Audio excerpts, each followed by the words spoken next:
कृषि दर्शन कृषि दर्शन कृषि दर्शन कृषि दर्शन कृषि दर्शन कृषि दर्शन।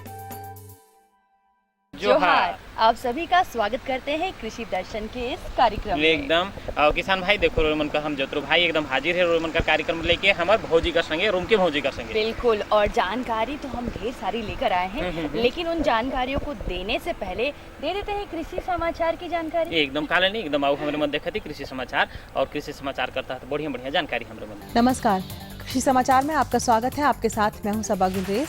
आइए देखते हैं आज कृषि समाचार में क्या है खास। लातेहार के किसान ले सकते हैं कृषि यंत्रीकरण प्रोत्साहन योजना से लाभ। अनगढ़ा में हुआ खेती पर जलवायु परिवर्तन के असर विषय पर प्रशिक्षण कार्यक्रम का आयोजन।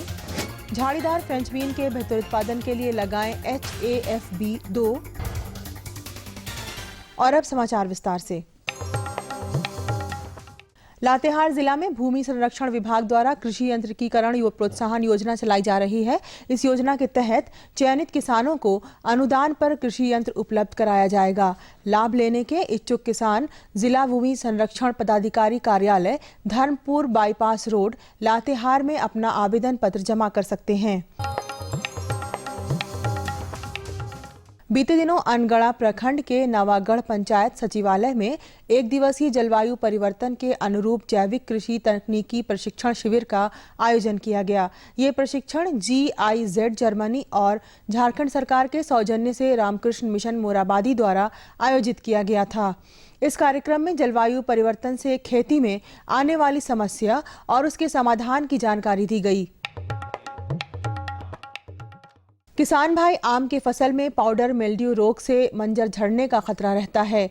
आम के मंजर को इस रोग से बचाने के लिए कार्बेंडाजिम या कंटाफ या बोनोमिल दवा से बने घोल का छिड़काव करें। हाँ किसान भाइयों, देखिए कि जैसे आपकी फसल में जैसे इस तरह के मंजर जब दिखाई दे, इसका मतलब है कि आने वाले दिनों में पाउडरी मिल्ड्यू आ सकता है। पाउडरी मिल्ड्यू आप देखेंगे कि जैसे ये मंजर को हाथ में पकड़ेंगे, ध्यान से देखेंगे तो या हाथ को देखेंगे तो आपके हाथ में पाउडर जैसा चीज़ लगता हुआ नजर आएगा। वो जो कि पाउडरी मिल्ड्यू होता है। ये जो बीमारी है एक तरह की, जिसके कारण से होता क्या है कि आपके फूल जो होते हैं ये झड़ जाते हैं, जिसके कारण से आपके मंजर में फल कम लगते हैं। इस बीमारी को नियंत्रित करने के लिए दो तरीका है। एक तो जो है मंजर जैसे ही निकला उस समय दवा का छिड़काव करना है, और यदि आप मंजर निकलने के समय दवा का छिड़काव कर दिया तो आने वाले दिनों में बीमारी नहीं आती है। लेकिन यदि आपके फसल में या मंजर में बीमारी आ चुकी है तो उस समय कोई भी सिस्टमिक फंजीसाइड या इरेडिकेंट्स जैसे कार्बेंडाजिम या कंटाफ या बेनोमिल, ये दवाएं जो है बाजार में उपलब्ध है। कार्बेंडाजिम लेते हैं तो 1.5 ग्राम प्रति लीटर पानी में, बेनोमिल लेते हैं तो वो भी 1.5 से 2 ग्राम प्रति लीटर पानी में डाल के छिड़काव करें तो ये बीमारी नियंत्रित हो जाती है। राज्य के जो किसान इस मौसम में झाड़ीदार फ्रेंच बीन की खेती करना चाहते हैं तो इस फसल के बेहतर उत्पादन के लिए ICAR केंद्र पलांडू द्वारा विकसित उन्नत प्रभेदों का चयन करें। ये प्रभेद कौन कौन से हैं, आइए जानते हैं अपने कृषि विशेषज्ञ से। झाड़ीदार किस्म जो किसान भाई लगाना चाहते हैं तो उसमें जो हम लगाते हैं कैरी में तो लाइन से लाइन की दूरी हम 2 फीट रखते हैं और पौधा से पौधा का दूरी 1 फीट रखते हैं। और वही लत्तरदार किस्म जो उसमें सहारा का ज़रूरत है, जिसमें हमको झाड़ी देना है उसको चढ़ाने के लिए, उसका अच्छी वृद्धि विकास के लिए, तो वहाँ पर हम लाइन से लाइन दूरी 1 मीटर देते हैं और पौधा से पौधा की दूरी 2 फीट देते हैं। किसान ट्रैक्टर चालित पटेला की मदद से मिट्टी को बराबर करने और मिट्टी को एक स्थान से दूसरे स्थान तक ले जाने का काम कर सकते हैं। इस उपयोग से उपज में 2 से 3% की बढ़ोतरी होती है। आइए जानते हैं आज के लिए क्या है कृषि विशेषज्ञ की सलाह।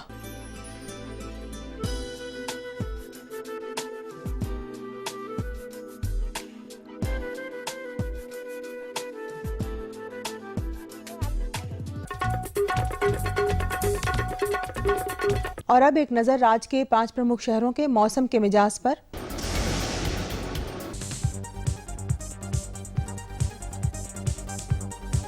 आज राज्य के 5 प्रमुख नगरों के अधिकतम और न्यूनतम तापमान कुछ इस प्रकार दर्ज किए गए। रांची का अधिकतम तापमान 25 डिग्री सेल्सियस और न्यूनतम 14 डिग्री सेल्सियस। जमशेदपुर का अधिकतम तापमान 29 डिग्री सेल्सियस और न्यूनतम 16 डिग्री सेल्सियस। मेदिनीनगर का अधिकतम तापमान 25 डिग्री सेल्सियस और न्यूनतम 16 डिग्री सेल्सियस। देवघर का अधिकतम तापमान 26 डिग्री सेल्सियस और न्यूनतम 18 डिग्री सेल्सियस। वहीं धनबाद का अधिकतम तापमान 28 डिग्री सेल्सियस और न्यूनतम 17 डिग्री सेल्सियस दर्ज किया गया।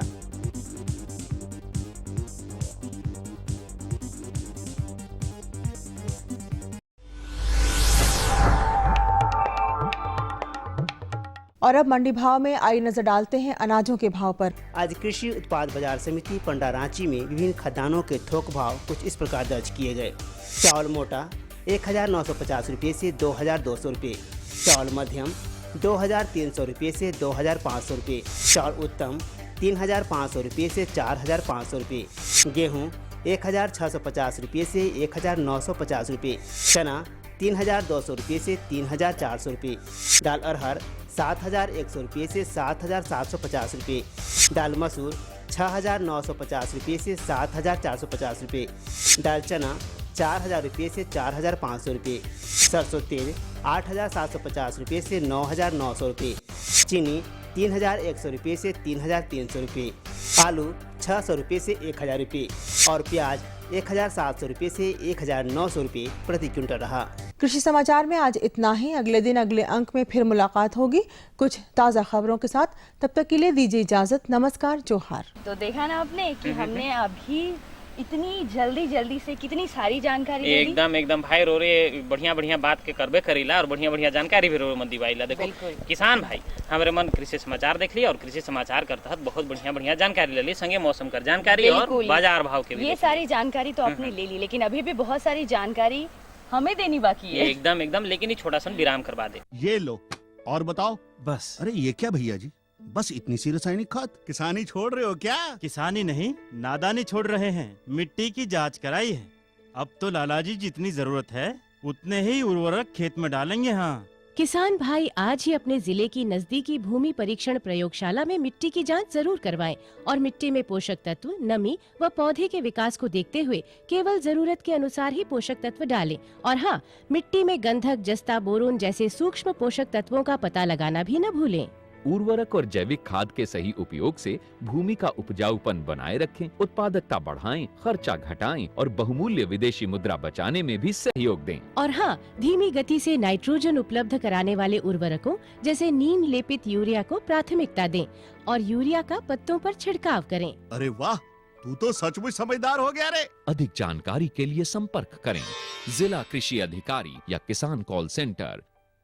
एक बार फिर से आप सभी का स्वागत है कृषि दर्शन के इस कार्यक्रम में। एकदम और देखो किसान भाई हमरे मन जैसे चर्चा करत रही कि रोरे मन खातिर बढ़िया जानकारी हमरे मन कार्यक्रम में लेके आए जाए, तो अब हमरे मन और करत ही बढ़िया जानकारी कर। और आज हम आपको बताने वाले हैं कि जिस तरह से आप खेती बाड़ी करते हैं उसमें आप सब्जी भी लगाते हैं। एकदम और सब्जी की बात करें वो भी लत्तेदार सब्जियों की, तो कैसा रहेगा? एकदम बहुत नगद रही भाई। देखो हमरे मन खेती बाड़ी कर काम करेला जैसा हमारे भौजी कहत हैं, और हमरे मन लत्तेदार सब्जी कर भी खेती करेला। तो इकर में क्या है कि बहुत सारा हमरे मन के जो प्रभेद है, देखभाल है, सारा चीज का जानकारी हमरे होना बहुत जरूरी है।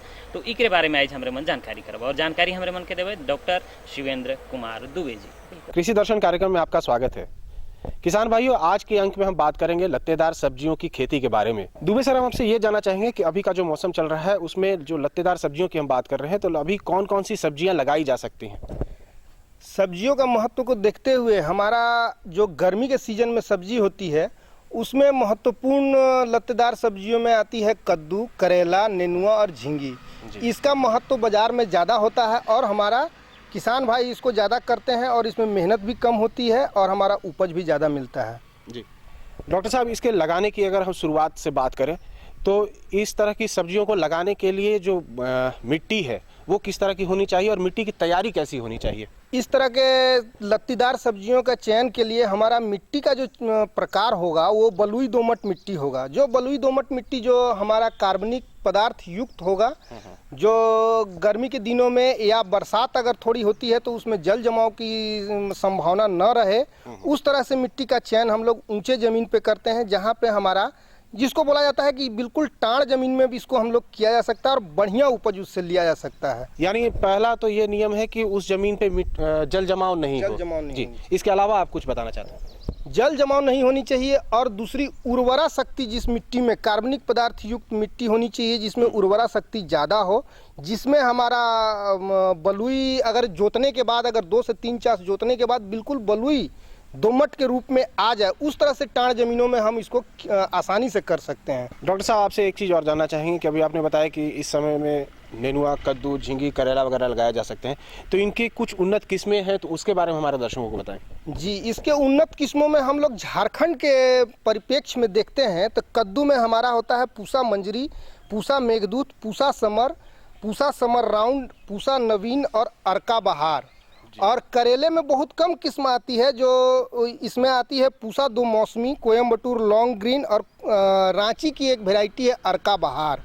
और झींगी में पूसा नसदार, जयपुरी और सतपुतिया। नेनुआ में उसी तरह से पूसा चिकनी, पूसा सुप्रिया और लॉन्ग ग्रीन और लॉन्ग वाइट। ये फसलें, इसकी उपज बहुत ज़्यादा होती है और ये करीब करीब सब जितने भी लत्तेदार पौधे हैं जैसे करेला, कद्दू, झींगी, नेनुआ, ये सब करीब करीब 60 से 65 दिन में फल देना शुरू कर देते हैं। और हमारा हाइब्रिड के करीब करीब ये उपज बराबर देते हैं, इसलिए हम इस रिसर्च सीड को भी अपना सकते हैं और ज़्यादा बेहतर है। मतलब ये हाइब्रिड बीजों के ही उत्पादकता के बराबर है। बराबर होती जी, आपसे एक चीज़ और जानना चाहेंगे कि हमने किस्मों की बात कर ली, मिट्टी को तैयार कैसे करें वो हो गया। एक चीज़ और निकल के आता है कि सिंचाई।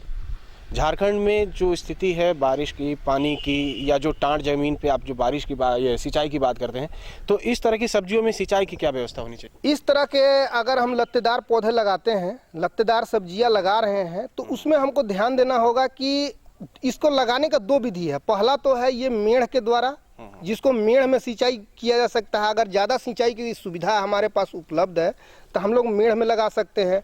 अगर सिंचाई की सुविधा कम हमारे पास है तो उसको हम लोग थल्ला विधि में लगाते हैं। दोनों का उपज बराबर आता है।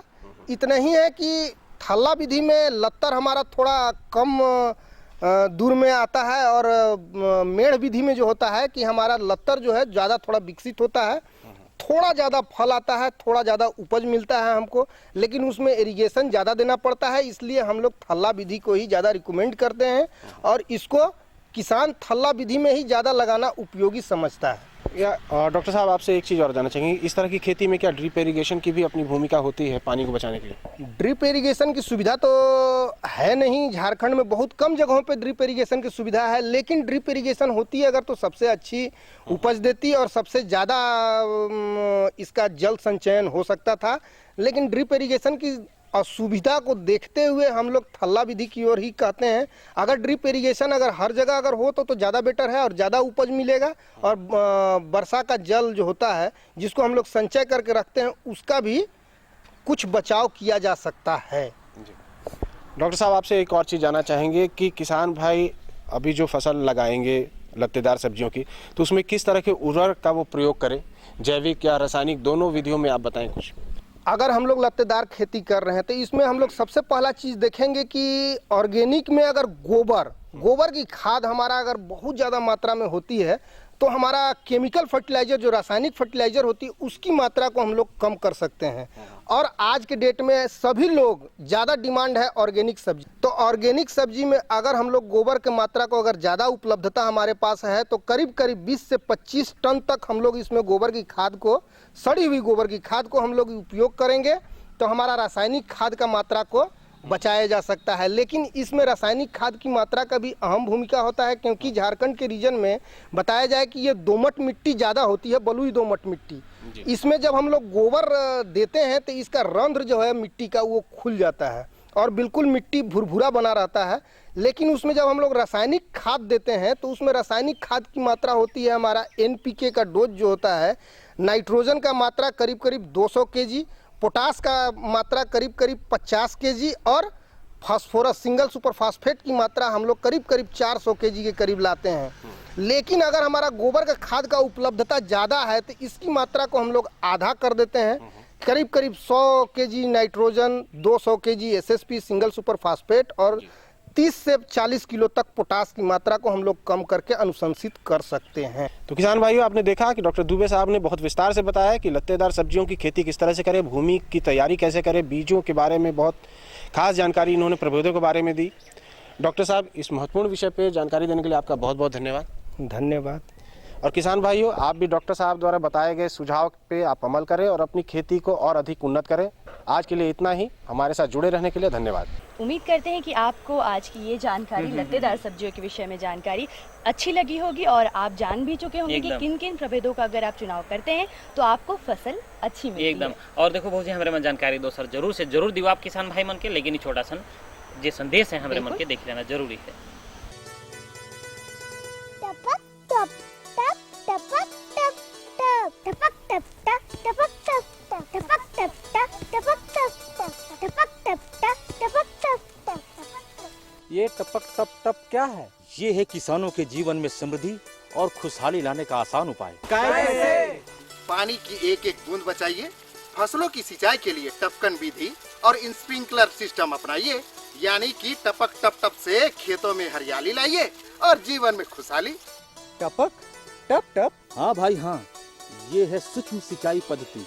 इसमें 50% तक पानी के साथ साथ उर्वरकों की बचत होती है। वाह भाई, ये तो कमाल हो गया। एक कमाल और, वो क्या? इसके लिए सरकार द्वारा अनुदान भी मुहैया कराया जा रहा है, साथ में ऋण की सुविधा भी उपलब्ध है। अब समझ में आया टपक टप टप। अरे ओ सालू की माँ, आई जी आई, बस हो गया। अरे जल्दी करो, बहुत काम है।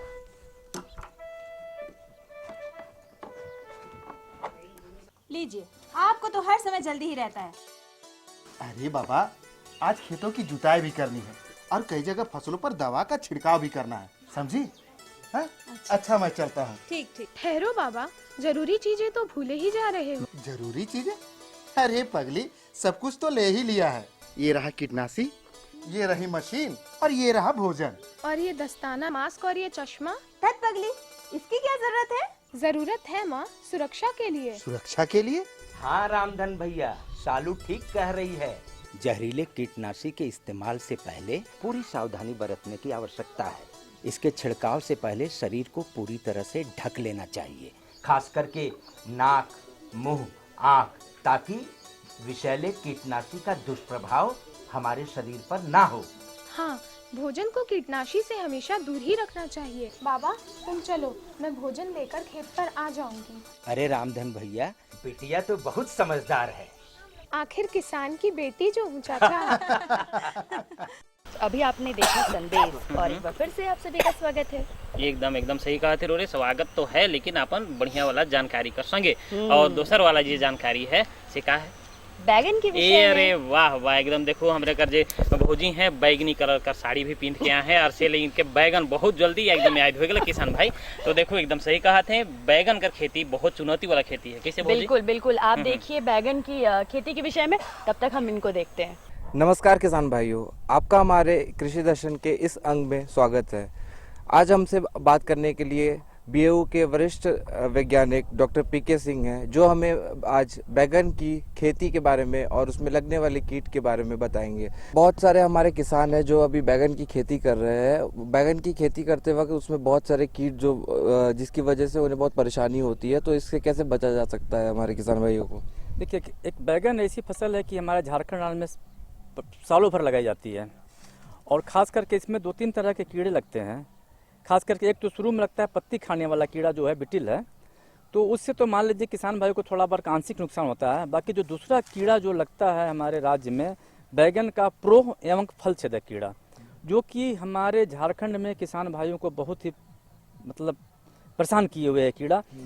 और ये हम किसान भाई प्रायः देखा भी गया है कि दवा का डालते भी हैं और इससे कीट का नियंत्रण नहीं होता है, क्योंकि कीट जो है अपनी शारीरिक क्रिया प्रणाली में बदलाव ला करके क्यों, और वो जो जहरीली दवा डाल रहे हैं किसान भाई, उसके प्रति वो रेजिस्टेंट डेवलप कर लिया है, मतलब विकास कर लिया है। दवा भी डाल रहे हैं, वो नहीं मर रहा है। तो ऐसे सिचुएशन हमारे राज्य में हो गई, खास करके बैगन के कीड़े की के लिए, खास करके फल और प्रोह छेदक जो कीड़ा है उसके लिए। तो यहाँ पर यह बहुत ज़रूरी है कि इस कीट का हमें एक समुचित तरीके से, क्रमबद्ध तरीके से कीट प्रबंधन किया जाए, और कीट प्रबंधन करने से ही उसका हम लोग सही निदान पा सकते हैं।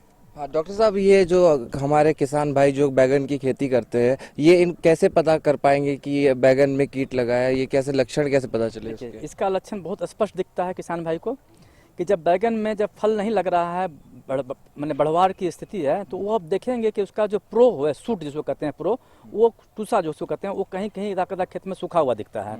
अगर किसान भाई उसको तोड़ के देखेंगे तो उसमें एक पिल्लू छुपा रहता है, और वो पिल्लू जो है उस सूट को खा जाता है, तन को छेद कर देता है, मैंने तने जो है उसको काट देता है, जिससे कि उसका प्रो सूख जाता है। और वही कीड़ा जब फल बनता है तो फल पर जा करके अंडे दे देता है, अंडे से उसकी पिल्लू निकलती है और फलों को वो खा करके नुकसान कर देती है। तो सबसे प्रथम तो उसको वो देख के पहचान लेंगे। और खास करके एक बिटिल होती है जो कि पत्तियों को खाती है, तो उसमें देखेंगे पत्तियों में कदा जहाँ तहाँ छेद निकला होगा, उससे हो जाएगा। तो मेरा यह सुझाव होगा खास करके जो किसान भाई हैं, बैगन का जो प्रो या फल छेदक कीड़ा या मुख्य कीड़ा जो हमें नुकसान पहुंचा रहा है, उसका प्रबंधन करें।